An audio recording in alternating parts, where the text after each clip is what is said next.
Okay students, next objective है हमारा role of Frank Starling mechanism. उसकी रोशनी में जो है हम हार्ट के ऊपर इसे अप्लाई करके देखेंगे। फ्रैंक स्टार्लिंग लॉ क्या कहता है? It states that within physiologic limits the heart pumps all the blood that return to it by the way of veins। Simple Frank Starling law के अकॉर्डिंग ये है कि अगर हम फिजियोलॉजिकल लिमिट्स में बात करें तो हार्ट को जितना भी ब्लड रिटर्न होके आता है वो सारा का सारा ब्लड पंप आउट कर देता है। ठीक है बेटा, ये कहता है हमारा Frank Starling law. But in the physiological limits, यानी कुछ फैक्टर्स हैं जो इफेक्ट करते हैं, अगर वो चेंज होंगे तो अल्टीमेटली ये सिनेरियो हमें नहीं मिलेगा। इंक्रीज वीनस रिटर्न, यानी वीनस रिटर्न यानी हार्ट की तरफ जो पूरी बॉडी से ब्लड आ रहा है वो इंक्रीज होगा। अगर ये जितना ज़्यादा होगा उतने ही हमारे कार्डिक मसल्स के जो फाइबर्स हैं वो स्ट्रेच करेंगे ग्रेटर लेंथ तक, ताकि वो अपने अंदर ज़्यादा से ज़्यादा ब्लड को वेंट्रिकल्स अक्यूमुलेट कर सके। उतनी ही फोर्स से जो है वेंट्रिकल्स फिर कॉन्ट्रैक्ट करेंगे और उतना ही ज़्यादा कार्डिक आउटपुट होगा। आई थिंक जितना डिटेल में हम जो है कार्डियोवास्कुलर सिस्टम की डिफरेंट डिजीज़ेस को, एनाटॉमी फिजियोलॉजी को रिव्यू कर चुके हैं, डिजीज़ेस पढ़ चुके हैं, अब ये बातें आपको समझ आ गई होंगी। फिर भी कोई क्वेश्चन हो तो आप मुझसे पूछ लीजिएगा। ओके, अब हम ये देख लेते हैं systolic heart failure normal heart है और diastolic heart failure. Systolic heart failure और डायस्टोलिक हार्ट फेलियर क्या होता है ये हमें पता होना चाहिए।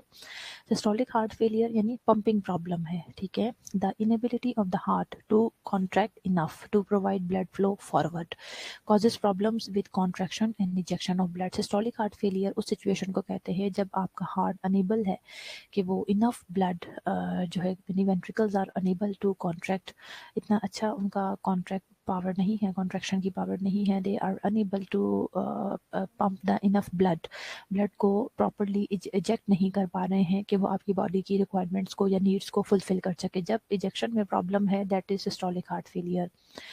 और जो डायस्टोलिक हार्ट फेलियर है ये बेसिकली फिलिंग का प्रॉब्लम है। The inability of the left ventricle to relax normally resulting in fluid backup into the lungs. Diastolic failure leads to problem with heart relaxation and filling with blood. ये वो situation होती है जिसमें आपके ventricles properly dilate नहीं कर पा रहे हैं। जाहिर है लंग्स की तरफ से ब्लड आ रहा है वेंट्रिकल्स के लिए, सो वो प्रॉपरली अगर वेंट्रिकल्स पूरी तरह से डायलेट नहीं होंगे तो इनफ ब्लड उनके अंदर अक्यूमुलेट नहीं हो सकेगा, जमा नहीं हो सकेगा आके, और ब्लड की कुछ ना कुछ अमाउंट जो है लंग्स की तरफ वापस आना शुरू कर देगी, जिसकी वजह से पल्मोनरी एडिमा होगा। जब उसको प्रॉपरली ब्लड ही नहीं मिलेगा पूरी अमाउंट में, तो फिर उसकी बेशक इजेक्शन की फोर्स ठीक भी हो तब भी वो इनफ ब्लड बॉडी में सप्लाई नहीं कर सकेगा। So systolic failure is related to pumping problem and diastolic is filling problem. Left sided और राइट साइडेड हार्ट फेलियर को थोड़ा सा देख लेते हैं। लेफ्ट साइडेड हार्ट फेलियर आपको मालूम है इनइफेक्टिव लेफ्ट वेंट्रिकल कॉन्ट्रैक्टिलिटी अगर होगी, लेफ्ट साइड पे आपका ऑक्सीजनेटेड ब्लड होता है। सो अगर आपका जो वेंट्रिकल्स हैं, लेफ्ट वेंट्रिकल है, वो इनइफेक्टिवली कॉन्ट्रैक्ट करेगा, so it would lead toward failure of left ventricle pumping ability, decreased cardiac output towards the body, blood backup into the left atrium and वहाँ से लंग्स की तरफ जाएगा, पल्मोनरी कंजेशन होगी, डिज्निया, एक्टिविटी इंटॉलरेंस होगी, pulmonary oedema and right sided heart failure. क्यों? क्योंकि यहाँ तक तो हमें सारा समझ आ गया कि लेफ्ट साइड पे ब्लड कहाँ से आ रहा है, ज़ाहिर लंग्स की तरफ से आ रहा है। जब वेंट्रिकल नहीं उसको पंप आउट कर सकेंगे वहाँ से वो एट्रियम में जाएगा, एट्रियम से फिर वो अल्टीमेटली उसको जहाँ से वो आ रहा है, यानी लंग्स की तरफ से आ रहा है, लंग्स की तरफ चला जाएगा, लंग्स की तरफ चला जाएगा तो पल्मोनरी एडिमा कॉज होगा। उसके साथ साथ लंग्स में ब्लड कहाँ से आ रहा था? Right side of the heart से ही तो ब्लड सारा का सारा लंग्स की तरफ जाता है ना ऑक्सीजनेट होने के लिए। सो वो वहाँ से बैक होना शुरू कर देगा right side of the heart की तरफ, प्रेशर बढ़ना शुरू हो जाएगा, वर्कलोड बढ़ना शुरू हो जाएगा, तो it may lead towards right sided heart failure as well as pulmonary oedema. और अगर राइट साइडेड हार्ट फेलियर को डिस्कस करें तो ineffective right ventricular contractility which leads toward failure of the right ventricle to pumping blood ability, that decrease the cardiac output towards the lungs, and blood का backup in इसी तरह से right atrium में होगा, और वहाँ से राइट साइड पे जो ब्लड आ रहा है वो जाहिर है पेरिफेरल सर्कुलेशन से आ रहा है, पूरी बॉडी से आ रहा है, तो पेशेंट को पेरिफेरल एडिमा डेवलप हो जाता है, वेट गेन होता है, engorgement of kidneys and other organ. बड़ा सिंपल सा फिनोमिना है, दोनों को लिंक करके मैंने आपको बताया। तो फिर भी अगर आपको ना समझ आए तो आप मुझसे दोबारा पूछ सकते हैं। ओके जी, ये देखें राइट साइडेड हार्ट फेलियर और लेफ्ट साइडेड हार्ट फेलियर की वजह से जो और थोड़ा एलैबोरेट करके मैंने आपको दिखाया है कि क्या साइन सिम्टम्स आ रहे होते हैं, क्यों आ रहे होते हैं। राइट साइडेड हार्ट फेलियर है, आपको बता दिया जब राइट साइडेड हार्ट फेलियर होगा तो पेरिफ्रीज में वापस जो है वो फ्लो बैक होगा, पेरिफेरल टिश्यूज की कंजेशन होना शुरू हो जाएगी, सो dependent oedema and ascites develop होगा। इसी तरह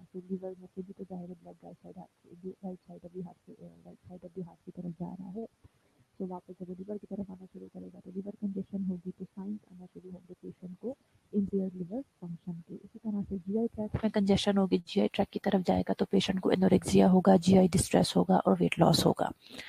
ठीक है बेटा, इसी तरह लेफ्ट साइडेड हार्ट फेलियर है, कार्डिक आउटपुट कम होगा, यानी बॉडी की तरफ जाना था ना, लेफ्ट साइड की तरफ से काम यही था कि ब्लड बॉडी की तरफ जाना था, उसको ऑक्सीजन और उसकी न्यूट्रिएंट्स की रिक्वायरमेंट पूरी करनी थी। जब आपके बॉडी के दूसरे ऑर्गन्स को ऑक्सीजन प्रॉपर्ली नहीं मिलेगी तो वो काम उस तरह से नहीं कर सकेंगे, क्योंकि उनकी टिश्यू परफ्यूजन अच्छी नहीं हो रही, जिसकी वजह से पेशेंट को एक्टिविटी इंटॉलरेंस होती है। इसी तरह से पल्मोनरी कंजेशन, पहले आपको बता दिया, जब वहाँ पे फ्लूइड एक्यूमुलेट होना शुरू हो जाएगा लंग्स में, पल्मोनरी एदीमा होना शुरू हो जाएगा, तो गैसेज एक्सचेंज के लिए जगह बहुत थोड़ी रह जाएगी हमारे पास, सो इम्पेयर्ड गैस एक्सचेंज होगा, that leads to cyanosis and signs of hypoxia. इसी तरह से पल्मोनरी एदीमा है तो ऑर्थोपिया भी होगा, पेशेंट को कफ होगा विद फ्रोथी स्पूटम एंड पर ऑक्सिस्मल नॉक्टर्नल डिस्निया।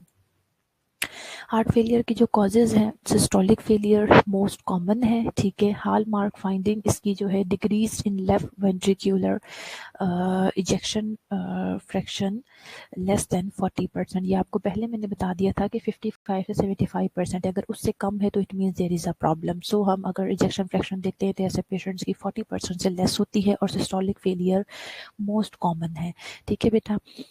रीजंस क्या है? Due to impaired contractile function such as MI हो सकता है, पर्टिकुलर पोर्शन में जायरे वेंट्रिकल्स का काम है कि वो इजेक्ट करें ब्लड को, वहाँ एमआई हुआ है, उनको प्रॉपर्ली जो है वो नहीं मिल पा रहा है, ऑक्सीजन नहीं मिल पा रही है, तो उनकी कॉन्ट्रैक्टाइल पावर जो है या कॉन्ट्रैक्शन का जो फंक्शन है वो इम्पेयर्ड हुआ है, इस वजह से सिस्टोलिक फेलियर हो सकता है। Increase after load such as hypertension, ये आपको पहले मैंने बड़े डिटेल में समझा दिया, आफ्टर लोड का हाइपरटेंशन या वास्कुलर रेजिस्टेंस के साथ क्या ताल्लुक है। सो आफ्टर लोड पेशेंट का बढ़ा हुआ है, इसलिए सिस्टोलिक फेलियर हो सकता है, कार्डियोमायोपैथी की वजह से हो सकता है, और मैकेनिकल एबनॉर्मेलिटीज यानी वॉल्व्स की डिजीजेज हो सकती हैं। फिर बेटा डायस्टोलिक फेलियर है, it is impaired ability of the ventricles to relax and fill during diastole, जिसकी वजह से जब वो प्रॉपर्ली फिल ही नहीं हो पाएगा तो स्ट्रोक वॉल्यूम भी कम होगा ऐसे पेशेंट्स का, और कार्डिक आउटपुट भी कम होगा। Diagnosis based on presence of pulmonary congestion, क्यों? क्योंकि डायस्टोलिक फेलियर है ना, लंग्स से ब्लड आके उसके अंदर फिल होना वेंट्रिकल के अंदर, जब उसके अंदर इनफ कैपेसिटी ही नहीं होगी तो ब्लड वापस आपका जाएगा टुवर्ड्स लंग्स, और पल्मोनरी कंजेशन कॉज करेगा, पल्मोनरी हाइपरटेंशन और ventricular hypertrophy. Normal ejection fraction, no why not have much blood to eject. अच्छा, ऐसी सिचुएशन में सिस्टोलिक में तो आपको बताया इजेक्शन फ्रैक्शन 40% से कम होगी, लेकिन डायस्टोलिक फेलियर में यूजुअली आपको इजेक्शन फ्रैक्शन नॉर्मल मिलता है। क्यों? क्योंकि उसके पास इनफ ब्लड ही नहीं है। यहाँ प्रॉब्लम अब ये नहीं है कि वो इजेक्ट नहीं कर पा रहा, वहाँ इजेक्शन फ्रैक्शन में तो हम ये देख रहे थे ना कि वो इजेक्शन में प्रॉब्लम होती है, इजेक्ट ही नहीं कर पाता। यहाँ पर तो इनफ ब्लड ही नहीं है, जितना ब्लड था वो आराम से जो है वो इजेक्ट कर दिया है उसने। अगर वॉल्यूम ज़्यादा होता और वो उसको इजेक्ट नहीं कर पाता तो हमें इजेक्शन फ्रैक्शन में प्रॉब्लम मिलती, लेकिन यहाँ पे इनफ ब्लड ही नहीं है इजेक्ट करने के लिए, इसलिए पेशेंट का जो इजेक्शन फ्रैक्शन है वो नॉर्मल आता है इको पर। अगर mixed systolic and diastolic failure देखें तो this is seen in diseases stage such as dilated cardiomyopathy. अगर ऐसे पेशेंट्स हैं जिनको डायलेटेड कार्डियोमायोपैथी हुआ होगा, उन्हें आपको मिक्स्ड सिस्टोलिक और डायस्टोलिक फेलियर मिल सकता है, और इनका भी इजेक्शन फ्रैक्शन बहुत पुअर होती है, यानी लेस देन 35% तक होती है, और पल्मोनरी प्रेशर इनका रेस्ट होता है। उसके अलावा बेटे बाई वेंट्रिकुलर फेलियर है, यानी दोनों वेंट्रिकल्स में प्रॉब्लम है, both ventricles may be dilated and have poor filling and emptying capacity. दोनों चीज़ें हैं, बाई वेंट्रिकुलर फेलियर है, इसी तरह से या तो दोनों वेंट्रिकल्स में बहुत ज़्यादा डायलेट हुए में है, ठीक है, और उनकी या फिर ये रीज़न हो सकता है उसी तरह से कि उनकी पुअर फिलिंग कैपेसिटी है, या फिर वो डायलेट हुए में है परमानेंटली, जिसकी वजह से वो प्रॉपर्ली कॉन्ट्रैक्शन नहीं कर पाते, और जो कैपेसिटी है उनकी एम्प्टिंग कैपेसिटी यानी खुद को खाली करने की वेंट्रिकल्स की वो कम होती है। अच्छा, ये आपके सामने एक नॉर्मल हार्ट है, ठीक है, और ये इनलार्ज्ड हार्ट है, that is called cardiomyopathy. And enlarge heart is a sign that the heart may be overwork. Basically यही होता है बेटा कि जो हमारे अल्लाह ताला ने हमारी बॉडी में इस तरह से ही हर चीज़ को रखा है कि हमारी बॉडी पहले कंपनसेट करने की कोशिश करती है, तो जब हमारे हार्ट के साथ प्रॉब्लम होता है तो वो आराम से खामोशी से चुप करके बंद नहीं हो जाता, बैठ नहीं जाता, वो कंटिन्यू कोशिश करता रहता है। अगर उसकी कॉन्ट्रैक्शन में भी प्रॉब्लम है तब भी हमारे कंटिन्यूसली ज़ोर ज़ोर से कोशिश करते रहते हैं, कॉन्ट्रैक्ट करते रहते हैं, अपनी फुल फोर्स लगाते रहते हैं। इसी तरह से अगर फिलिंग का प्रॉब्लम है, डायलिटेशन नहीं हो पा रही है वेंट्रिकल्स की प्रॉपर्ली, तब भी हमारे जो वेंट्रिकल्स होते हैं वो अपनी वॉल्स के ऊपर प्रेशर एक्सर्ट करते रहते हैं ताकि इसकी जो फिलिंग की कैपेसिटी है इसे हम बढ़ा सकें। सो जब वो इतना ज़्यादा वर्कलोड करते हैं, हैवी वर्कलोड उनके ऊपर बढ़ता जाता है, तो उसकी वजह से मसल्स, जो हमारा हार्ट है वो बेसिकली डायलेटेड हो जाता है या फिर इनलार्ज हो जाता है। That is called cardiomyopathy.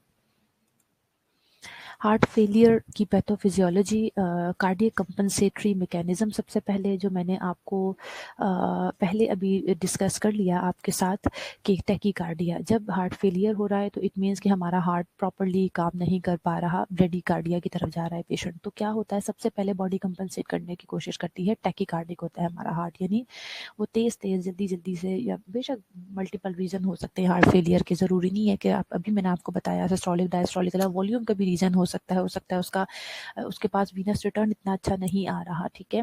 तो क्या करेगी बॉडी, थोड़ा सा भी ब्लड होगा, या अगर आगे उसको हाइपरटेंशन मैंने रीज़न बताया, या वेसोकंस्ट्रिक्शन उसको आगे मिल रही है, प्रेशर मिल रहा है, तो हमारी बॉडी टैकीकार्डिक, हमारा जो हार्ट है वो टैकीकार्डिक होता है, यानी वो ज़्यादा से ज़्यादा हार्ट काम करना शुरू करता है ताकि हमारी बॉडी की रिक्वायरमेंट्स को पूरा कर सके। सो कार्डियक कंपनसेटरी मैकेनिज्म में यही है, टैकीकार्डिया होता है। बाकी वेंट्रिकुलर फ्रैंक स्टार्लिंग लो, आपको मैंने बताया कि जब चीज़ें, वो तो ऐसी सिचुएशन थी कि जब नॉर्मल सारा कुछ है, अंडर नॉर्मल सर्कमस्टांसेस, जितना ज़्यादा आपके पास ब्लड आएगा उतना ही ज़्यादा, यानी जितना आपके पास वीनस रिटर्न आएगा उतना ही कार्डिक आउटपुट होगा, दोनों चीज़ें इक्वल होंगे according to the Frank Starling law. लेकिन जब सिचुएशन इस तरह की हो जाएगी कि वेंट्रिकल डायलिटेशन है, तो ये है कि जाहिर है वेंट्रिकल्स परमानेंटली डायलेट हो सकते हैं अगर उनको प्रॉपरली, जो जैसे कार्डियोमायोपैथी की सिचुएशन मैंने आपको बताई, तो जितना भी बेशक उसको venous return towards the heart बहुत ज़्यादा आ रहा है, लेकिन वेंट्रिकल्स डायलेट है, उनके अंदर पंपिंग प्रॉब्लम हो सकती है, जिसकी वजह से क्या है कि वो ब्लड को इजेक्ट प्रॉपरली नहीं कर पाएंगे, ठीक है। ये रीज़न भी हो सकता है। और क्यों, क्योंकि आपको अभी मैंने डिटेल में समझाया वेंट्रिकल डायलेट होते क्यों हैं, वो हमारी हार्ट की ही कंपनसेशन होती है कि जब उनको बहुत ज़्यादा फोर्स मिल रही होती है, उनको रेजिस्टेंस मिल रही होती है, वेंट्रिकल्स उनके प्रॉपरली फिल नहीं हो पा रहे होते, फिलिंग प्रॉब्लम जब स्टार्ट होती है, तो हमारा जो हार्ट है वो कंपनसेट करने के लिए वेंट्रिकल्स को डायलेट करना शुरू कर देता है, मसल वॉल को, ठीक है बेटा। तो वेंट्रिकुलर डायलेटेशन हो सकती है जिसकी वजह से हार्ट फेलियर होगा।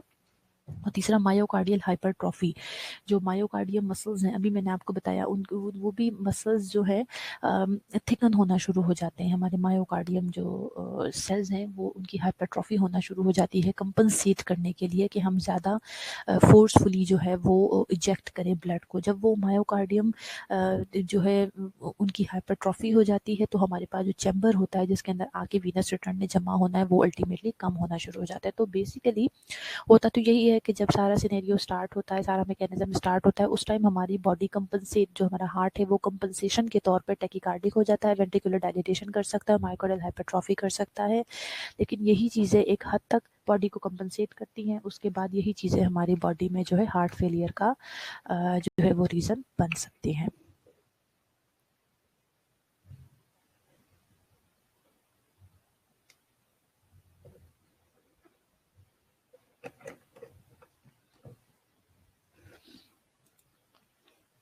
सेकंड है बेटा होम्योस्टैटिक कंपनसेटरी मैकेनिज्म्स है, यानी एक्टिवेशन। सबसे पहले जैसे ही जाहिर हमारे ब्रेन सेंस कर लेता है कि जी हमारी बॉडी को, हार्ट फेलियर की डेफिनेशन में क्या था कि वो हमारी बॉडी की रिक्वायरमेंट्स को फुलफिल नहीं कर पा रहा है हमारा हार्ट। सो हमारे ब्रेन को सिग्नल मिलता है। सो होम्योस्टैटिक कंपनसेटरी मैकेनिज्म सबसे पहले स्टार्ट ये होता है, फर्स्ट लाइन की activation of sympathetic nervous system. हम पढ़ चुके हैं सिंपैथेटिक नर्वस सिस्टम का काम क्या होता है, आपकी वेसोकंस्ट्रिक्शन करवाना, और जो किडनीज़ हैं उनसे कहना, उसको शायद ये लगता है कि शायद वाटर कम है, सो वाटर को, सोडियम को रिटेन करना ताकि ब्लड का वॉल्यूम अच्छा हो, यानी हमारा सिंपैथेटिक नर्वस सिस्टम एक्टिवेट होता है ये सोचकर कि शायद हम किसी भी तरीके से, किसी भी मैकेनिज्म को फॉलो करके अपना जो हार्ट फेलियर है उससे अपने पेशेंट को बचा सकें, अपनी बॉडी की जो रिक्वायरमेंट्स है, जो नीड्स है, उसको फुलफिल कर सके। सो वेस्कुलर सिस्टम में वही वेसोकंस्ट्रिक्शन होना स्टार्ट होती है, किडनीज जो है, किडनीज की तरफ ब्लड कम जाना शुरू हो जाता है, रीनल परफ्यूजन कम हो जाती है, एंजियोटेंसिन रिलीज होता है, एल्डोस्टेरॉन कोलेस्ट्रॉल रिलीज होता है, सोडियम वाटर की रिटेंशन करना शुरू करता है, जिससे हमारा ब्लड वॉल्यूम इंक्रीज होगा। और लिवर जो है वो भी stores venous volume causing ascites and hepatomegaly. इसी तरह से जो लिवर है उसको ब्लड की ज़रूरत है, वो अपना जो वॉल्यूम है वो भी अपना वीनस वॉल्यूम जमा करना शुरू कर देता है, जिसकी वजह से एसाइटीज डेवलप हो सकता है और हेपेटोमेगेली हो सकती है। सो ऑल्दो ये सारी चीज़ें हमारा कंपनसेशन के लिए ही एक्टिवेट होती हैं, लेकिन अल्टीमेटली एक हद तक ये हमारी बॉडी को कंपनसेट करती हैं और फिर उसके बाद वो मजीद लीड कर सकती हैं टूवर्ड्स हार्ट फेलियर। उसके बाद बेटे न्यूयॉर्क हार्ट एसोसिएशन ने हार्ट फेलियर की क्लासिफिकेशन दी है, क्लास 1, 2, 3 एंड 4 है, जिसको माइल्ड, मॉडरेट और सीवियर में भी डिवाइड करते हैं। क्लास 1 में क्या होता है बेटे, no limitation of physical activity, patient अपने काम काज आराम से करता रहता है, कोई फिजिकल एक्टिविटी में उसकी लिमिटेशन नहीं आती। Ordinary physical activity does not cause undue fatigue, rapid और इरेगुलर हार्ट बीट और शॉर्टनेस ऑफ ब्रेथ, कुछ नहीं होता उसे। डेली लिविंग एक्टिविटीज, अपनी जो ऑर्डिनरी काम काज है वो आराम से करता रहता है। क्लास 2 में थोड़ी बहुत फिजिकल एक्टिविटी में उसकी लिमिटेशन आना शुरू होती है। वो रेस्ट के वक्त तो कंफर्टेबल होता है, लेकिन अपनी ऑर्डिनरी फिजिकल एक्टिविटी जो कर रहा था उसकी वजह से अब उसको थोड़ी सी थकावट या उसकी हार्ट बीट रेगुलर होना शुरू हो जाती है, या उसे शॉर्टनेस ऑफ ब्रेथ स्टार्ट हो जाती है। अब क्लास 3 में उसकी जो फिजिकल एक्टिविटी है उसमें मार्क्ड लिमिटेशंस हमें नज़र आना शुरू होती हैं। वो एट रेस्ट तो कंफर्टेबल होता है, बट अपनी ऑर्डिनरी एक्टिविटीज़ जो वो पहले परफॉर्म करता था उससे भी कम एक्टिविटीज़ में ही उसको थकावट और ये पल्पिटेशंस और डिस्निया स्टार्ट हो जाता है। क्लास 4 सीवियर केस है, जिसमें पेशेंट अपनी फिजिकल एक्टिविटी को विदाउट डिस्कम्फर्ट किसी भी फिजिकल एक्टिविटी को कैरी आउट नहीं कर सकता। Fatigue, palpitation, dyspnoea, resting position पे भी उसके साथ ये प्रॉब्लम्स होती हैं। और अगर कोई फिजिकल एक्टिविटी वो थोड़ी बहुत परफॉर्म कर भी लेता है तो उसका डिस्कम्फर्ट बहुत ज़्यादा बढ़ जाता है। अमेरिकन हार्ट एसोसिएशन ने जो स्टेजेस दी हैं, स्टेज ए, बी, सी और डी है, इसे देख लेते हैं। स्टेज ए में patient at high risk for heart failure but without structural heart diseases और सिम्टम्स ऑफ हार्ट फेलियर। यानी एग्जांपल्स हैं जैसे हाइपरटेंशन है, डायबिटीज़ है, ओबेसिटी है, पेरिफेरल वास्कुलर डिजीजेज है, सीवीए वाले, family history, exposure to cardiac toxins, ये वो पेशेंट होते हैं जो कि high risk of heart failure के ऊपर तो है स्टेज ए में। ठीक है, अमेरिकन हार्ट एसोसिएशन की ये जो मैंने आपको न्यूयॉर्क हार्ट एसोसिएशन की क्लासिफिकेशन बताई है हार्ट फेलियर की, ये अमेरिकन हार्ट एसोसिएशन की है कि ये पेशेंट हैं जिनके ऊपर ये सारे रिस्क फैक्टर है ना बेटा, हाइपरटेंशन, डायबिटीज, ये सारे रिस्क फैक्टर वाले लोग हैं। रिस्क फैक्टर पे तो हैं पेशेंट हार्ट फेलियर होने के, लेकिन उनके अंदर कोई स्ट्रक्चरल हार्ट डिजीजेस मौजूद नहीं है और सिम्टम्स ऑफ हार्ट फेलियर भी मौजूद नहीं है। स्टेज बी वाले ये वो पेशेंट्स हैं जिनके अंदर स्ट्रक्चरल हार्ट डिजीजेस मौजूद हैं, लेकिन हार्ट फेलियर के कोई साइन सिम्टम अभी तक अपेयर नहीं हुए, तो वो स्टेज बी में फॉल करते हैं। जैसे उनको पहले कभी एमआई हो चुका है, या उनको लेफ्ट वेंट्रिकल हाइपरट्रॉफी है, या फिर इजेक्शन फ्रैक्शन लेफ्ट वेंट्रिकल का उनका रिड्यूस हुआ है, या फिर ए सिम्टोमेटिक वाल्वुलर डिजीजेज, यानी उनको हार्ट से रिलेटेड स्ट्रक्चरल डिजीजेज मौजूद है लेकिन उनको हार्ट फेलियर के कोई साइन सिम्टम अपेयर नहीं होते, वो पेशेंट स्टेज बी में है। फिर स्टेज सी वाले हैं पेशेंट जो कि स्ट्रक्चरल हार्ट डिजीजेस के साथ भी हैं with prior and current symptom of heart failure, लेकिन अब उनको हार्ट फेलियर के सिम्टम्स भी आ रहे हैं, तो हम उन्हें स्टेज 3 में रखेंगे। अब वही बात के जिनके अंदर हार्ट डिजीजेस के स्ट्रक्चरल प्रॉब्लम भी हैं, प्लस वो डिज्निक हो रहे हैं, फटीग्ड हो रहे हैं, उनका एक्सरसाइज या एक्टिविटी टॉलरेंस लेवल कम होता जा रहा है। फिर बेटे स्टेज डी वाले लोग हैं patient with refractory heart failure requiring specialised intervention. ये वो पेशेंट्स हैं जिनको हार्ट फेलियर बार बार हो रहा, रिफ्रैक्टरी यानी बार बार उनको हार्ट फेलियर के साइन सिम्टम्स आ रहे हैं और उनको स्पेशलाइज्ड इंटरवेंशन की ज़रूरत है। यानी मार्क्ड सिम्टम्स एट रेस्ट, यानी उनको रेस्टिंग पोजीशन पर भी और मैक्सिमल मेडिकल थेरेपी के बावजूद भी सिम्टम्स नज़र आ रहे हैं और उनको रिकरेंट हॉस्पिटलाइजेशन की ज़रूरत पड़ेगी। ये अमेरिकन हार्ट एसोसिएशन की जो है स्टेज ए, बी, सी, डी, उन्होंने जो हमारे हार्ट फेलियर है या हार्ट फेलियर के जो पेशेंट्स हैं उनको क्लासिफाई किया है कि किस पेशेंट में क्या चीज़ आ रही होगी, उसके अकॉर्डिंगली हम उन्हें किस स्टेज में रखेंगे।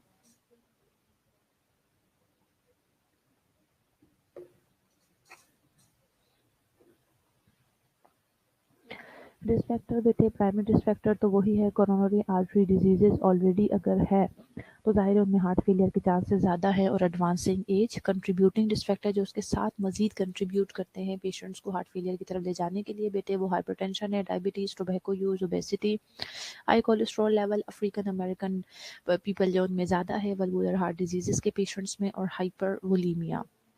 कॉजेज़ क्या है? हार्ट फेलियर होने के कॉजेज़ हैं सबसे पहले इम्पेयर्ड कार्डियक फंक्शन, यानी आपका हार्ट ही ठीक तरीके से काम नहीं कर पा रहा, यानी कोरोनरी हार्ट डिजीज़ की वजह से भी ऐसा हो सकता है, कार्डियोमायोपैथीज़ भी हो सकती हैं, रोमैटिक फीवर आप सबको पता है डायरेक्टली स्पेशली आपके हार्ट वॉल्स के ऊपर जाके इफेक्ट करता है, और एंडोकार्डाइटिस यानी हार्ट में प्रॉब्लम है जिसकी वजह से आपके कार्डियक फंक्शंस इम्पेयर्ड हो रहे हैं।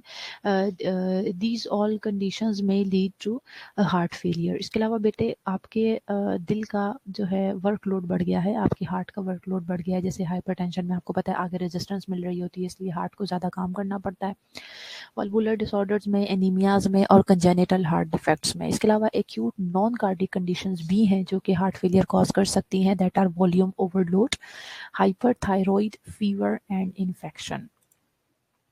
साइन एंड सिम्टम क्या है हार्ट फेलियर के? लेफ्ट साइडेड हार्ट फेलियर होगा तो डिस्निया होगा, पल्मोनरी वेज प्रेशर इंक्रीज्ड होगा, पल्मोनरी कंजेशन होने की वजह से cough, crackle sounds, wheezing sounds, blood tinged sputum, tachypnea और रेस्टलेसनेस होगी, कंफ्यूजन होगी, ऑर्थोपनिया होगा, टेकिकार्डिया होगा, एक्सर्शनल डिस्निया होगा, फटीग होगी और साइनोसिस होगी। फिर राइट साइडेड हार्ट फेलियर की बात करें तो जिसे हम कार्पल्मोनेले भी कहते हैं, राइट साइडेड हार्ट फेलियर में फटीग्ड होगा पेशेंट, पेरिफ्रीज का जो वीनस प्रेशर है वो बहुत ज़्यादा बढ़ा हुआ होगा, एसाइटिस डेवलप हो सकती है, इनलार्ज स्प्लीन और लिवर नज़र आ सकता है आपको, पेरिफ्रीज में एडीमा हो सकता है, specially dependent oedema, weight gain, anorexia and complaints of GI distress और जुगुलर वीनस डिस्टेंशन आपको नज़र आएगी, and may be secondary to chronic pulmonary problems. Assessment and diagnostic finding है, सस्पेक्टेड हार्ट फेलियर सस्पेक्ट कर रहे हैं, किस वजह से कि आपने पेशेंट से हिस्ट्री ली है, साइन सिम्टम सुने, उसकी बेसिस पर आप सस्पेक्ट कर रहे हैं कि पेशेंट हार्ट फेलियर में है। So move towards 12 lead ECG and जो जहाँ पे अगर साथ हमारे पास अवेलेबल हो ब्लड इन्वेस्टिगेशन वगैरह करवा सकते हैं ठीक है। 12 लीड ईसीजी सबसे पहले ले ली, और अदर रिकमेंडेशन जो पहले आपको बता दी मैंने, चेस्ट एक्सरे भी करवाना पड़ सकता है, ब्लड टेस्ट है, urea, electrolyte balance, creatinine level, LFTs देख लें, यूरिन एनालिसिस करवा लें, ये लिपिड लेवल चेक कर लें, ठीक है। अब उसके बाद बोथ नॉर्मल, सो अगर जैसे ईसीजी ठीक है तो heart failure unlikely consider alternative diagnosis. अगर ईसीजी नॉर्मल है, ठीक है, और बाकी ये है कि दूसरा मैंने आपको नाइट्रिक यूरिक पेप्टाइड टेस्ट बताया जहाँ पे अवेलेबल है, करवा सकते हैं। अगर तो ईसीजी नॉर्मल आई है तो हम ये सोचेंगे कि कुछ और ऑल्टरनेटिव डायग्नोसिस की तरफ सोचना शुरू कर देंगे कि शायद हार्ट फेलियर नहीं है, कुछ और है, वन और मोर एबनॉर्मल, इन दोनों में से कोई एक चीज़ भी एबनॉर्मल आई है तो हम इको की तरफ चले जाते हैं, इकोकार्डियोग्राम करवा लेते हैं। इकोकार्डियोग्राम करवाई तो इको में आपको no abnormality detected, heart failure unlikely, but if diagnostic doubt persist consider diagnostic dysfunction and consider referral for specialist assessment. अगर कोई एबनॉर्मेलिटी नहीं आई तो हम यही सोचते हैं कि हार्ट फेलियर नहीं है,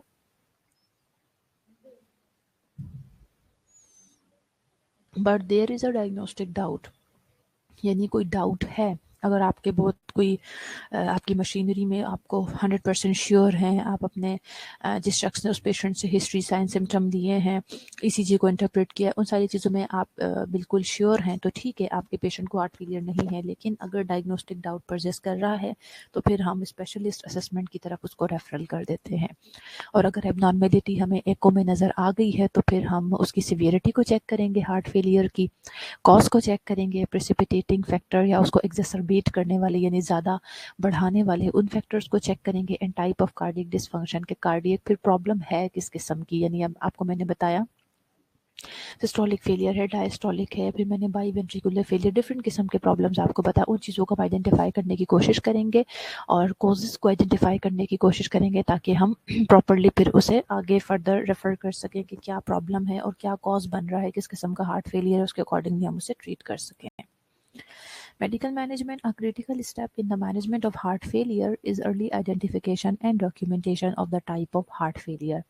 The basic objective in treating patient with heart failure are the following: eliminate and reduce any etiological contributing factor. सबसे पहले तो जो भी रिवर्सिबल चीज़ें हैं, जो भी कंट्रीब्यूटिंग फैक्टर है, उनको आइडेंटिफाई करके एलिमिनेट करें हम, ठीक है। और वर्कलोड हार्ट का जो है वो हमने रिड्यूस करना है by reducing the after load and pre load.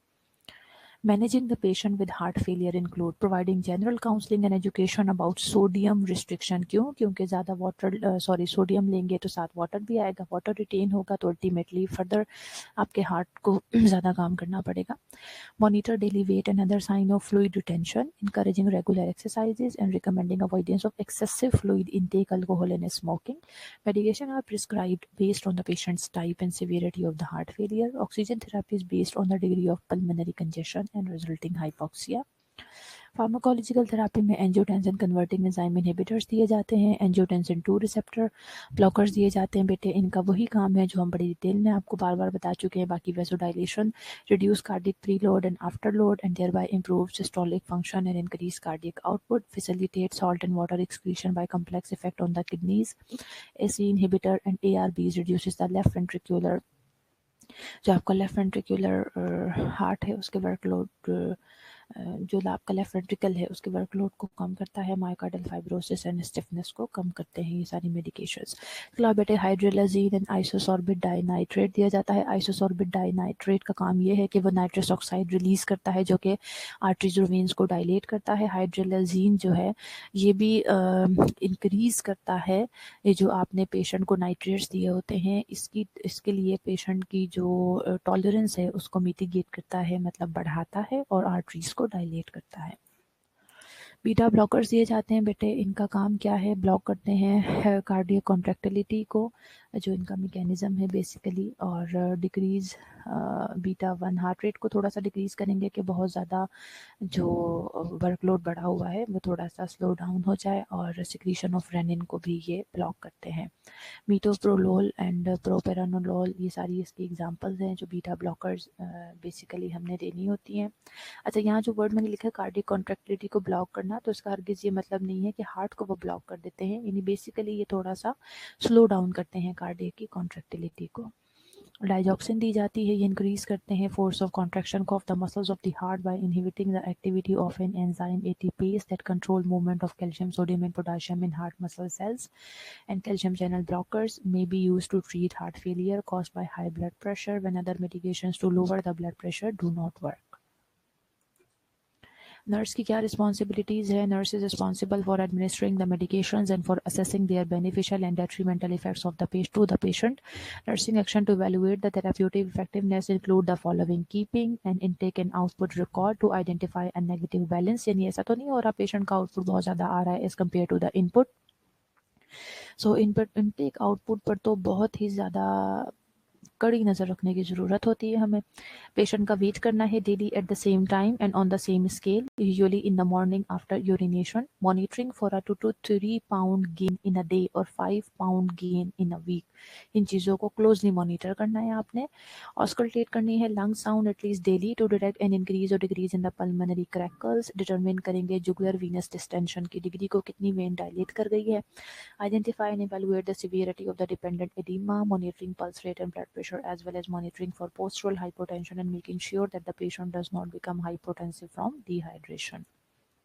Examine skin turgor and mucous membrane for signs of dehydration, assessing symptoms of fluid overload such as orthopnea, nocturnal dyspnea, dyspnea on exertion, and evaluating changes in the body. This is the reference. इससे related कोई question है आपका तो पूछ लीजिए।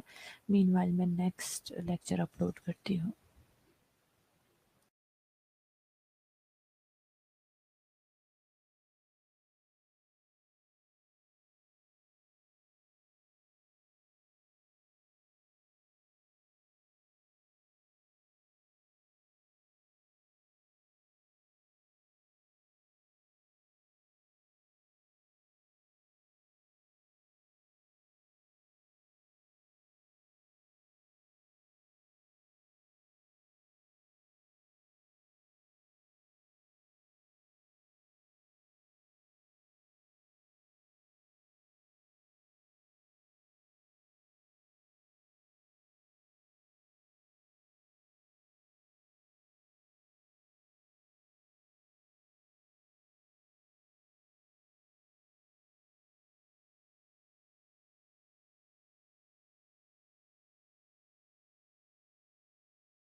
Okay students, अब हम कुछ वॉल्व्स के जो डिसऑर्डर्स हैं उन्हें डिस्कस करना शुरू करते हैं। सबसे पहले माइट्रल वॉल्व डिसऑर्डर। ऑब्जेक्टिव्स हमारे क्या हैं? At the end of this presentation the students will be able to mitral valve prolapse, and we will describe its pathophysiology, signs and symptoms, and diagnostic findings of mitral valve prolapse, medical management of mitral valve prolapse, mitral valve regurgitation, and mitral valve regurgitation के sign symptom and diagnostic finding देखेंगे। mitral valve regurgitation के patient को किस तरह से manage करना है। इसके अलावा mitral valve stenosis यानी तमाम जो वॉल्व से रिलेटेड डिसऑर्डर्स हैं उन्हें हमने डिस्कस करना है। डिटेल में mitral valve stenosis है और एओर्टिक वॉल्व की रिगर्जिटेशन है। इनके साइन सिम्टम्स, मैनेजमेंट और डायग्नोस्टिक फाइंडिंग को हमने देखना है, ठीक है। और एओर्टिक स्टेनोसिस और उसके साइन सिम्टम, मैनेजमेंट और diagnostic finding. mitral valve prolapse, नाम से समझ आ रहा है। mitral valve prolapse, formerly known as mitral prolapse syndrome, is a deformity that usually produces no symptoms. Rarely it progresses and can result in sudden death. Mitral valve prolapse occurs more frequently in women than in men. ये आपको नजर आ रहा है। Normal closure valve जब close हो जाता है तो इस तरह से होता है, ठीक है बेटा। और जो प्रोलैप्स है यानी उसमें फिर ये होगा कि कम्प्लीटली वो क्लोज नहीं हो पाएगा, ठीक है। ये प्रोलैप्स क्लोजर है उसका, कि ये देख रहे हैं आप पिक्चर में, आपको एरो से नजर आ रहा है कि वॉल्व स्टिल पूरी तरह से क्लोज नहीं हुआ है। सो पैथोफिजियोलॉजी ज़रा डिटेल में डिस्कस कर लेते हैं। यहाँ आपको और मज़ीद बड़ी अच्छी सी मैंने पिक्चर दिखाने की कोशिश की है। माइट्रल वॉल्व आपका एट्रिया और वेंट्रिकल के दरमियान में मौजूद है, लेफ्ट एट्रियम और लेफ्ट वेंट्रिकल के दरमियान में। कॉर्डी टेंडनी, पेपिलरी मसल्स आपको पता है, उसके साथ कॉर्डी टेंडनी के थ्रू जो वॉल्व्स होते हैं उनका क्लोजर होता है। जब ये दोनों, जो जाहिर है जब एट्रिया से जो है तमाम ब्लड वेंट्रिकल के अंदर आ जाता है तो फिर ये वॉल्व जो है वो क्लोज हो जाते हैं। कॉर्डी टेंडनी नीचे की तरफ मूव करते हैं पेपिलरी मसल्स के थ्रू और ये आपका वॉल्व क्लोज हो जाता है। अब वेंट्रिकल जब ब्लड को इजेक्ट करते हैं कॉन्ट्रैक्ट करके, तो चूंकि ये वॉल्व ठीक होता है तो इसलिए यहाँ पे वापस एट्रिया में ब्लड नहीं आता और ब्लड जो है सीधा आपका लेफ्ट जो वेंट्रिकल है वहाँ से एओर्टा की तरफ और आपकी पूरी बॉडी में मूव करना शुरू कर देता है। ये तो नॉर्मल चीज़ें थी। इन mitral valve prolapse, a portion of a mitral valve leaflet balloons back into the atrium during systole. Rarely, the ballooning stretches the leaflet to the point that the valve does not remain closed during systole. अच्छा, होता क्या है बेटे, ये जब इस situation में ये होता है कि जब वेंट्रिकल कॉन्ट्रैक्ट करते हैं ना, तो जो एक प्रेशर ब्लड का बनता है उसकी वजह से ये बैलून अप हो जाता है इनटू द एट्रियम। वॉल का एक लीफलेट बैलून अप हो जाता है back into the atrium while your ventricle is being systoled, ठीक है। लेकिन जो मैंने पीछे आपको बताया था कि इसका कोई सिम्टम नहीं आता और सडन डेथ हो जाती है, उसका रीज़न यही है कि यूजुअली ये जस्ट बैलून अप होता है लेकिन ब्लड जो है ये इतना ज़्यादा स्ट्रेच नहीं होता कि ब्लड एट्रियम के अंदर वापस आना शुरू हो जाए, ये क्लोज ही रहता है। सिर्फ बलून अप हो जाता है इनटू द एट्रियम। बट बहुत रेयर केसेस ऐसे होते हैं कि जिनमें ये इतना ज़्यादा बैलून अप हो जाता है कि अब जो वॉल था वो पूरी तरह से ड्यूरिंग सिस्टोल वॉल क्लोज नहीं रहता। जब जाहिर है वॉल क्लोज नहीं रहेगा तो ब्लड रिगर्जिटेट कर जाएगा from the left ventricle back into the left atrium. ये बड़ी अंडरस्टैंडेबल बातें हैं, बड़ी कॉमन सेंस की बातें हैं। साइंस सिम्टम क्या होंगी? Many people have a ballooned leaflet but no symptom, जो मैंने आपको पहले बता दिया। अदर सिम्टम में पे फटीग है, शॉर्टनेस ऑफ ब्रेथ है, light headedness, dizziness, syncope, palpitation, chest pain, anxiety. Fatigue and shortness of breath may occur regardless of the person's activity level, amount of rest or sleep, and is not correlated with pulmonary function. Atrial or ventricular dysrhythmias may produce the sensation of palpitations, but palpitations have been reported while the heart has been beating normally. Another puzzling symptom is chest pain. Anxiety may be a response to the symptoms experienced by the patient. However, some patients respond anxiety as the only symptoms. ठीक है, ये सारे symptom आपको मैंने दिखाए हैं। Most commonly mitral valve की अगर प्रोलैप्स होता है तो मेन में chest pain, shortness of breath और डिस्कम्फर्ट होती है और उनको बैक पेन होगी, जो शोल्डर पेन, इस तरह के सिम्टम। और फीमेल में ज़्यादातर nausea, vomiting, unusual tiredness, cold sweats, heart burn, sudden dizziness, ये इस तरह की चीज़ें शो होती हैं। असेसमेंट एंड डायग्नोस्टिक फाइंडिंग यही है, द सिस्टोलिक क्लिक जो कि एक एक्स्ट्रा हार्ड साउंड होती है, this is an early sign that a valve leaflet is ballooning into the left atrium. इनमें जब हम एपिकल जो साउंड्स है, जो हार्ड साउंड्स है वो सुनते हैं, तो उसमें एक सिस्टोलिक क्लिक, एक एक्स्ट्रा हार्ड साउंड हमें सुनाई देती है, दैट इज द साइन के जो वो बलून है वो एट्रियम के अंदर वॉल का जो लीफलेट है वो बलून अप कर रहा है। In addition to the mitral click, इसके अलावा माइट्रल क्लिक के अलावा murmur of mitral regurgitation may be heard if progressive wall leaflet stretching and regurgitating have occurred. Murmur sound यानी आपको सुनाई दे सकती हैं। A small number of patients experience sign and symptoms of heart failure if mitral regurgitation exist.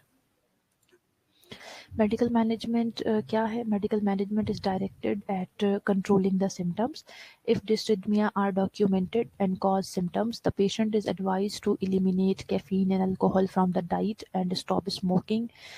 Anti-arrhythmic medications may be prescribed. Chest pain that does not respond to nitrates may respond to calcium channel blockers or beta blockers. Heart failure is treated the same as it would be for any other patient with heart failure.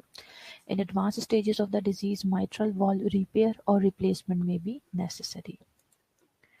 Mitral valve regurgitation क्या है? Mitral valve regurgitation involves blood flowing back from the left ventricle into the left atrium during systole. यानी जब वो ventricle systole करेंगे तो blood जो है वो वापस एट्रिया के अंदर जाना शुरू हो जाएगा. That situation is called mitral valve regurgitation. Often the margins of the mitral valve cannot close during systole. होता क्या है रीज़न कि जब जो उसके मार्जिन्स होते हैं वॉल के, वो बेसिकली आपस में एक दूसरे के साथ कम्प्लीटली ज्वाइन नहीं होते, क्लोज नहीं होते, जिसकी वजह से ब्लड रिगर्जिटेट करके वेंट्रिकल से दोबारा एट्रियम में जाना शुरू कर देता है during contraction of the ventricles.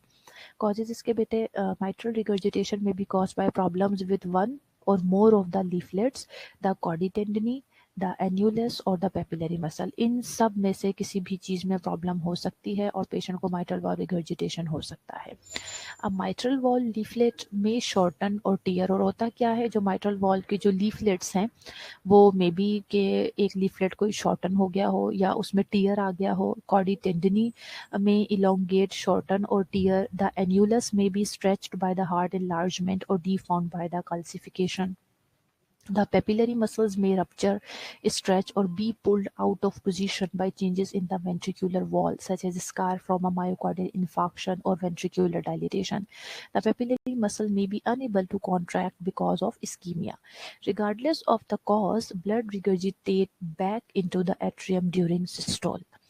Pathophysiology क्या है? Acute mitral regurgitation left ventricle में होगा तो जाहिर है वॉल्यूम ओवरलोड करेगा, टोटल स्ट्रोक वॉल्यूम इंक्रीज करेगा and forward stroke volume decrease करेगा. क्यों? क्योंकि लेफ्ट साइड ऑफ द जो वेंट्रिकल है आपका, आप सबको पता है कि उसमें ब्लड कहाँ से आ रहा है, लंग्स की तरफ से आ रहा है ना, ठीक है, लेफ्ट साइड में. जब वो वापस एट्रियम में जाना शुरू कर देगा तो जो टोटल स्ट्रोक वॉल्यूम है यानी रिगर्जिटेशन होने की वजह से वहाँ से वो इंक्रीज कर जाएगा, लेकिन आगे ब्लड को जो भेजना है हमने एओर्टा की तरफ वो कम हो जाएगा. ठीक है. इसी तरह से लेफ्ट एट्रियम है, अगर लेफ्ट एट्रियम को देखें हम तो वॉल्यूम एंड प्रेशर ओवरलोड होगा. लेफ्ट एट्रियम का जो प्रेशर है ज़ाहिर है वो इंक्रीज करेगा. क्यों? क्योंकि वो उसके अंदर जो एट्रियम में वापस ब्लड आना शुरू हो गया है. वेंट्रिकल जब कॉन्ट्रैक्ट करेगा तो ब्लड वापस एट्रियम में आना शुरू कर जाएगा, तो वॉल्यूम और प्रेशर दोनों चीज़ें लेफ्ट एट्रियम की बढ़ जाएंगी. Inhibit proper drainage of the blood from the lungs to pulmonary veins and acute pulmonary oedema. तो वही अंडरस्टूड सी बातें जो आपको मैं फेलियर में right left sided of the heart failure में बड़ी डिटेल में समझा चुकी हूँ. साइनस सिम्टम क्या होंगी? Chronic mitral regurgitation is often asymptomatic but acute mitral regurgitation usually manifest as severe congestive heart failure. बाकी dyspnoea, fatigue, weakness most common symptoms हैं. Palpitation, shortness of breath on exertion and cough from pulmonary congestion also occurs. Assessment and diagnostic finding में एक systolic murmur is heard as a high pitched blowing sound at the apex. The pulse may be regular and of good volume and it may be irregular as a result of extrasystolic beats or atrial fibrillation. Echocardiography is used to diagnose and monitor the progression of mitral valve regurgitation. Management: mitral valve of regurgitation की is same as that for congestive heart failure. Digoxin diuretics दिए जाते हैं, vasodilator दिए जाते हैं। In acute symptoms of MR surgical intervention consist of mitral valve की replacement करनी पड़ सकती है या वॉल्व चेंज करना पड़ सकता है। Survival may be prolong if surgery is perform before the ejection fraction is less than 60। 60% से कम इजेक्शन फ्रैक्शन होने से पहले पहले अगर आप सर्जरी कर दें तो पेशेंट का सर्वाइवल ज़्यादा अच्छा हो सकता है। इसके बाद है mitral valve stenosis. Mitral stenosis में नाम से समझ आ रहा है यानी ऑब्स्ट्रक्शन है। It is the obstruction of blood flowing from the left atrium into the left ventricle. It is most often caused by rheumatic endocarditis, which progressively thickens the mitral valve leaflet and chordae tendineae. ठीक है, the leaflet often fuse together, इतने ज़्यादा thick हो जाते हैं कि एक दूसरे के साथ आके ज्वाइंट हो जाते हैं. इवेंचुअली जो mitral valve की ओरिफिस है वो नैरो हो जाएगी और प्रोग्रेसिवली ब्लड जो है वो वेंट्रिकल्स के अंदर नहीं जा सकेगा. Narrowing of the mitral valve leads toward left atrial pressure. क्यों? क्योंकि नीचे ब्लड नहीं जा रहा तो एट्रिया से एट्रिया का प्रेशर बढ़ेगा. Ultimately towards the lungs pressure बढ़ेगा, पल्मोनरी प्रेशर बढ़ेगा, पल्मोनरी कंजेशन होगी जिसकी वजह से ऑक्सीजन और कार्बन डाइऑक्साइड का जो एक्सचेंज होना था वो डिक्रीज हो गया है. पेशेंट फटीग्ड और डिज्निक होगा. और फिर वही बात कि अगर लेफ्ट साइडेड प्रॉब्लम होती है तो it may leads towards the right sided heart failure. और जो जिस तरह से माइट्रल वॉल्व की नैरोइंग है तो अल्टीमेटली आपका जो लेफ्ट वेंट्रिकल है उसको ब्लड प्रॉपर्ली नहीं मिल पा रहा स्टेनोसिस की वजह से. जब left side of the ventricles को जो है ब्लड नहीं मिलेगा तो आपकी बॉडी से ब्लड निकलेगा भी नहीं एओर्टा की तरफ. मींस कार्डिक आउटपुट डिक्रीज करेगा. कार्डिक आउटपुट डिक्रीज करेगा तो लेफ्ट वेंट्रिकल की एट्रोफी होगी और फटीग्ड होगा आपका पेशेंट. मैनिफेस्टेशन ऐसे पेशेंट्स की the first symptom of mitral stenosis is often breathing difficulty यानी डिस्निया होता है पेशेंट्स को. Patient with mitral stenosis are likely to show progressive fatigue and obviously low cardiac output की वजह से. इसके अलावा पेशेंट में एक्सपेक्टोरेट ब्लड इन हेमोप्टिसिस यानी उसको हो सकता है cough and experience repeated respiratory infections. Assessment and diagnostic finding देखें तो पल्स पेशेंट की वीक होगी, ऑफन इरेगुलर होगी because of atrial fibrillation. A low pitched rumbling diastolic murmur is heard at the apex. As a result of the increased blood volume and pressure, the atrium dilates, hypertrophies, and become electrically unstable, and the patient experiences atrial dysrhythmias. Echocardiography is used to diagnose mitral stenosis. ECG and cardiac catheterization with angiography are used to determine the severity of the mitral stenosis. Management क्या है? Antibiotic prophylaxis therapy instituted to prevent the recurrence of infections. यानी कोई भी ऐसा procedure कर रहे हैं जिसमें चांसेस है कि हो सकता है कोई इन्फेक्शन तो प्रोफाइलेक्टिकली एंटीबायोटिक पहले से दे दे पेशेंट को. Patient with mitral stenosis may benefit from anticoagulant to decrease the risk for developing atrial thrombus. कि वहाँ एट्रिया के अंदर ब्लड ज़्यादा देर रहेगा तो वो एक ही जगह स्टैटिक होने की वजह से क्लॉट हो सकता है, थ्रोम्बस बन सकता है. वो मजीद प्रॉब्लमेटिक सिचुएशन है तो उससे बचाया जा सकता है पेशेंट को. There may also require treatment for anaemia. Surgical intervention consist of valvuloplasty usually commissurotomy to open or rupture the fused commissure of the mitral valve. Percutaneous transluminal valvuloplasty or mitral valve replacement में भी performed. इसके बाद आ जाता है aortic regurgitation. It is the flow of blood back into left ventricle from the aorta during diastole. It may be caused by inflammatory lesions that deform the leaflet of the aortic valve, preventing them from completely closing the aortic valve orifice. ठीक है, regurgitation है यानी वापस aorta के यानी aortic valve की basically problem है, regurgitate करके ब्लड वापस आ रहा है. This valvular defect also may result from endocarditis, congenital abnormalities, diseases such as syphilis, are dissecting aneurysm that causes dilatation or tearing of the ascending aorta or deterioration of an aortic valve replacement. चलिए I think यहाँ stop करते हैं, आपकी attendance का भी time है. Aortic regurgitation को हम जो है फिर नेक्स्ट किसी क्लास में कल इंशाल्लाह क्लास होगी तो हम कंटिन्यू करेंगे. कोई क्वेश्चन है किसी स्टूडेंट का तो पूछ लीजिए और अटेंडेंस मार्क करवा दें.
जेनेट, आप मेरी एचएन की क्लास में क्यों नहीं थी? कहाँ गायब थी आप?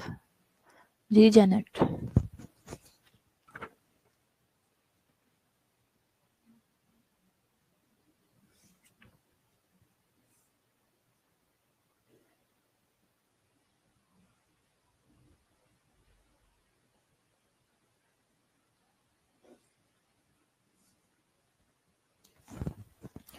जो स्टूडेंट एब्सेंट है अपने नाम सुन लें। अनीला, जावेद, अक्सर, लियाकत, अच्छा अरूज असलम आ गई हैं। फर्स्ट क्लास में आप भी नहीं थी। अरूज, फवाद और आयशा, हाफजा, फरवा और महनूर एब्सेंट हैं।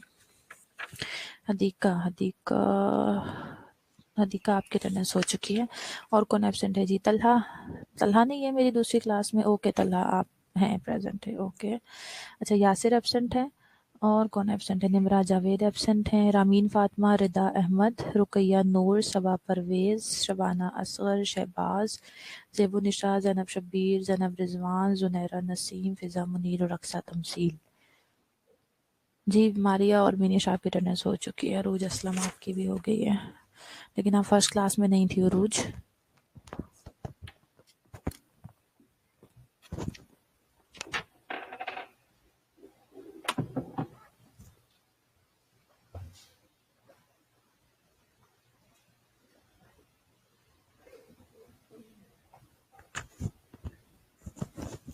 ओके निमरा, जावेद हो गई आपकी अटेंडेंस भी, मार्क कर दी है मैंने। और कोई जिसको मैंने मिस किया अपनी अटेंडेंस मार्क करवा ले।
ओके स्टूडेंट्स, अटेंडेंस हो गई है। इंशाल्लाह फिर नेक्स्ट क्लास में हम कंटिन्यू करेंगे टॉपिक को। टेक केयर, अल्लाह हाफिज़।